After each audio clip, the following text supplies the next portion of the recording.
He was a remarkable citizen in the community. Everywhere you looked, you saw Vincent Hynson. He wasn't just doing something just to do it. Whatever he wanted to do, it was for a purpose.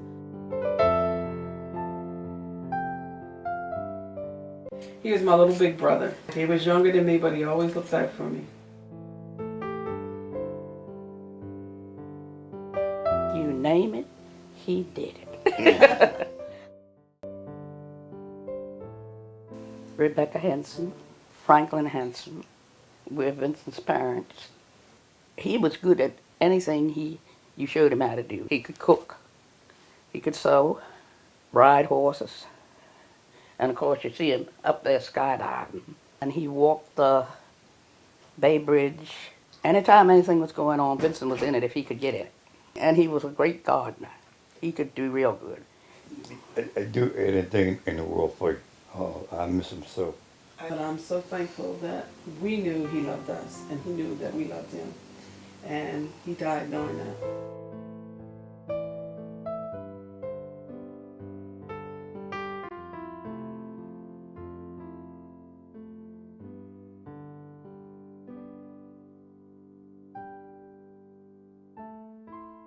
My name is Baird Tipson. I'm the president of Washington College. Shortly after Sarah and I moved to Chestertown, it was in the summer of 2004, we were walking down Cannon Street and we saw processions of people heading toward what we now know as the Janes AME Church downtown.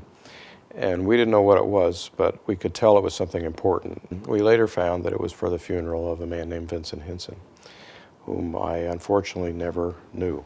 Maybe a couple of weeks after that, Meredith Hathaway came in and said, Washington College needs to do something in memory of this man. Could we establish some kind of a scholarship? Now, I don't remember the exact sequence of events, but shortly after that, the idea of a 100-voice choir being put together that would raise money toward a scholarship in honor of Vincent Hynson.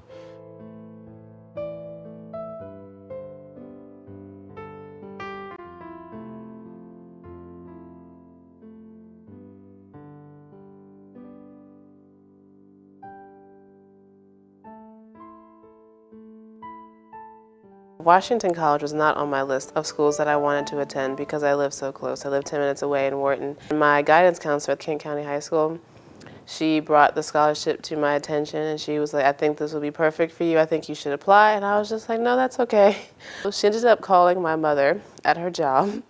She got my sister's number as well as my father, and they all basically sat me down and made me fill out the application. And it was a blessing because I ended up receiving the scholarship, and I'm very grateful for that. And eventually I want to get my PhD in African-American Studies. Through this scholarship and through this concert, somebody from the African-American community is getting a chance to go to Washington College. I think if there's any group of people that gets it, it's the people in the 100-voice choir. They identify with that person in a way that's very gratifying to me. And we did our first concert in, I think it was November of 2004, to raise money for the scholarship. This year it will be back at the college again, and I'm very, very pleased about that.